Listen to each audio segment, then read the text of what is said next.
नमस्कार, स्वागत है। इस वीडियो में हम जानेंगे पूरे वर्ष की 24 एकादशी व्रतों के बारे में। साथ ही साथ अधिमास की 2 एकादशियों की भी चर्चा की जाएगी। तो आइए प्रारंभ करते हैं। चैत्र मास की कृष्ण पक्ष की एकादशी को पाप मोचनी एकादशी व्रत के नाम से जाना जाता है। जैसा कि नाम से स्पष्ट है, यह पापों का नाश करने वाली और संकटों से मुक्ति दिलाने वाली है। शुक्ल पक्ष की एकादशी को कामदा एकादशी के नाम से जाना जाता है और कामदा एकादशी करने से राक्षस आदि योनियों से छुटकारा मिलता है और यह सर्व कार्य सिद्ध करने वाली एकादशी है। बात करते हैं वैशाख मास की। वैशाख मास की कृष्ण पक्ष की एकादशी को वरुथनी एकादशी के नाम से जाना जाता है और शुक्ल पक्ष की एकादशी मोहनी एकादशी कहलाती है। वरुथनी सौभाग्य देने वाली, सब पापों को नष्ट करने वाली तथा मोक्ष देने वाली एकादशी है। वहीं मोहिनी एकादशी विवाह, सुख समृद्धि और शांति प्रदान करती है। साथ ही साथ मोह माया के बंधनों से व्यक्ति को मुक्त कराती है। बात करते हैं ज्येष्ठ मास की। ज्येष्ठ मास के कृष्ण पक्ष की एकादशी को अपरा एकादशी कहा जाता है, जबकि शुक्ल पक्ष की एकादशी निर्जला एकादशी कहलाती है। अपरा एकादशी व्रत से मनुष्य को अपार खुशियां प्राप्त होती हैं और समस्त पापों से मुक्ति मिलती है। वहीं निर्जला एकादशी निराहार और निर्जल रहकर व्रत करने की एकादशी को बोला जाता है और इसके करने से सभी प्रकार के मनोरथ सिद्ध होते हैं।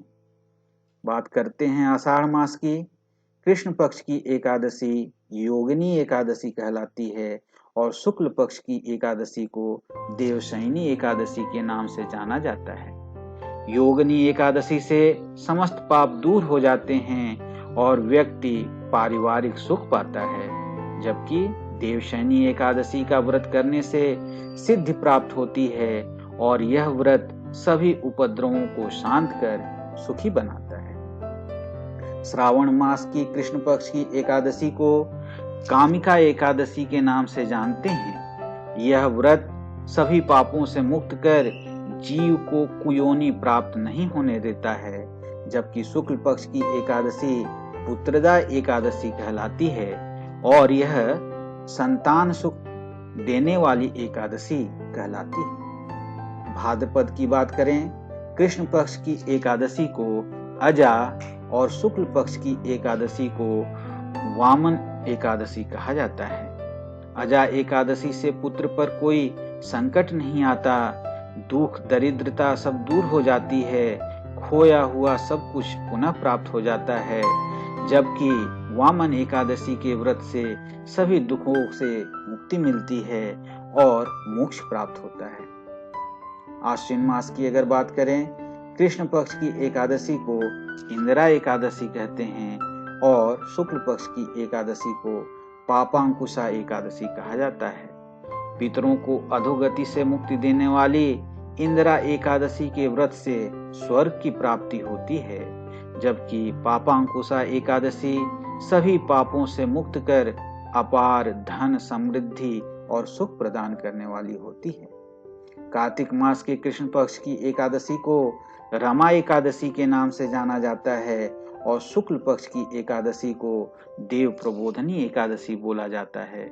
रमा एकादशी का व्रत करने से सभी सुख और ऐश्वर्य प्राप्त करते हैं।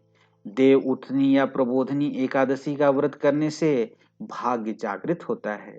इस दिन तुलसी की पूजा की जाती है। मार्गशीर्ष कृष्ण एकादशी उत्पन्ना एकादशी के नाम से जाना जाता है और शुक्ल पक्ष की एकादशी को मोक्षदा एकादशी कहा जाता है। उत्पन्ना एकादशी व्रत करने से 1000 वाजपेयी और अश्वमेध यज्ञ का फल मिलता है।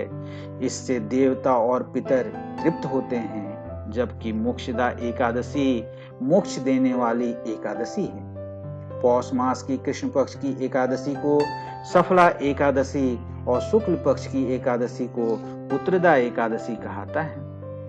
सफला एकादशी सफल करने वाली होती है।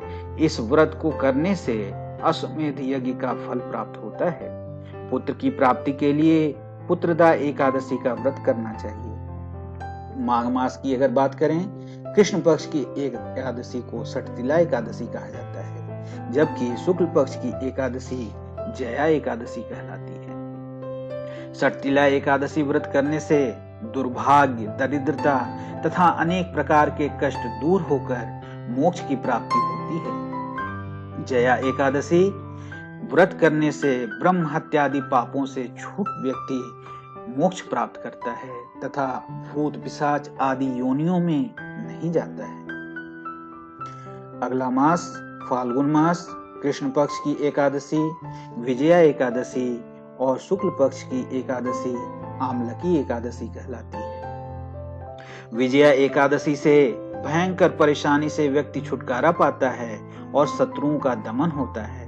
आमलकी एकादशी में आंवले का महत्व है, उसका पूजन किया जाता है। इस व्रत को करने से सभी तरह के रोगों से व्यक्ति मुक्त हो जाता है और हर कार्य में सिद्धि मिलती है। अब बात करते हैं पुरुषोत्तम मास या अधिमास। कृष्ण पक्ष की एकादशी परमा एकादशी, जबकि शुक्ल पक्ष की एकादशी पद्मिनी एकादशी कहलाती है। पद्मिनी एकादशी का व्रत सभी तरह की मनोकामनाओं को पूर्ण करता है। साथ ही साथ यह पुत्र, कीर्ति और मोक्ष देने वाला है। परमा एकादशी धन वैभव देती है तथा पापों का नाश कर उत्तम गति प्रदान करने वाली होती है। धन्यवाद।